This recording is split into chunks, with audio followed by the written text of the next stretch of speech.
নমস্কার, আমার প্রিয় রায়গঞ্জ লোকসভাবাসীবৃন্দ, আপনারা জেনে খুব আনন্দিত হবেন যে আপনাদের বিভিন্ন রেল স্টেশনের স্টপেজের চাহিদাকে মান্যতা দিয়ে আমাদের ভারত সরকারের সম্মানীয় রেলমন্ত্রী অশ্বিনী বৈষ্ণবজি, তার কাছে আমি অনেকগুলো স্টপেজের দাবি করেছিলাম। তার মধ্যে কিছু ট্রেন, প্রায় অনেকগুলো ট্রেনেরই আমাদের স্টপেজের অনুমোদন হয়ে গেছে।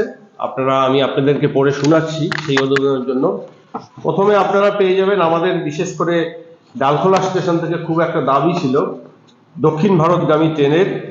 সেই ট্রেনটা হচ্ছে ত্রাম্বম শিলঘাট এক্সপ্রেস, যেটাকে বলা হয় নওয়া এক্সপ্রেস। সেটা শিলঘাট থেকে শুরু করে তাম্বাম অবধি যাবে। শিলঘাট হচ্ছে আসামের শিলঘাট, যেখানে যেতে কাজিরাঙ্গাও পড়ে, এবং তাম্বাম হচ্ছে আমাদের কেরলের। এটা একটা দূরপাল্লা ট্রেনের ডালখোলা স্টেশনের দীর্ঘদিনের দাবি ছিল। তেমনি আমাদের পাঞ্জিপাড়া স্টেশনে একটা ইন্টারসিটি স্টপেজের দাবি ছিল। মালদা টাউন নিউ জলপাইগুড়ি সেই ইন্টারসিটি এক্সপ্রেস পাঞ্জিপাড়াতে দাঁড়াবে। ঠিক তেমনি কানকি স্টেশন কিছুদিন আগে, যেখানে আমাদের স্টেশনের কাজ যেমন হচ্ছে, ঠিক তেমনি কলকাতাগামী ট্রেন, ইন্টারসিটি ট্রেন, সেখানে আমাদের চাকুলিয়াবাসী কানকিবাসীর দাবি ছিল আরো দুটো ট্রেনের, বিশেষ করে আমাদের বালুরঘাট শিলিগুড়ি ইন্টারসিটি এক্সপ্রেস এবং রাধিকাপুর শিলিগুড়ি ইন্টারসিটি এক্সপ্রেস।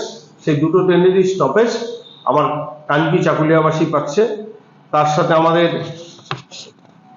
আলুয়াবাড়ি স্টেশনের দাবি ছিল তাদের লোকমান তিলক এক্সপ্রেস, যেটা ডিব্রুগড় থেকে মুম্বাই অবধি যায়। সেই লোকমান তিলক এক্সপ্রেসও ইসলামপুরের স্টপেজ পেয়েছে, এবং তার সাথে সাথে আমাদের বিশেষ করে হেমতাবাদের বাসিন্দাদের এবং বাঙালবাড়িতে তাদের দাবি ছিল যে কলকাতাগামী ট্রেন, সেই ক্ষেত্রে আমাদের দিনের যে ট্রেনটা রয়েছে হাওড়া রাধিকাপুর পুলিশ এক্সপ্রেস, তারও স্টপেজ সেটা দেওয়া হয়েছে।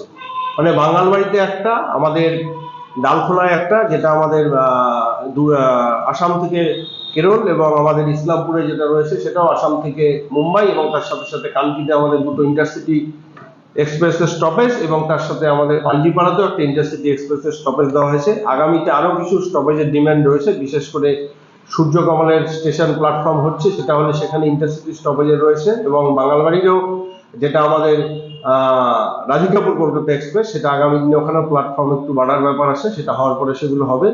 আরো ডালখোলায় যেরকম আরো একটা রয়েছে, সেরকম আরো একটা স্টপেজের দাবি রয়েছে, আগামী দিনে সেগুলোও হবে। এবং এতগুলো রেল স্টপেজ একসাথে দেওয়ার জন্য আমি ভারতবর্ষের সম্মানীয় রেলমন্ত্রীকে আমার তরফ থেকে এবং রায়গঞ্জবাসীর তরফ থেকে অনেক অনেক অনেক ধন্যবাদ জানাই।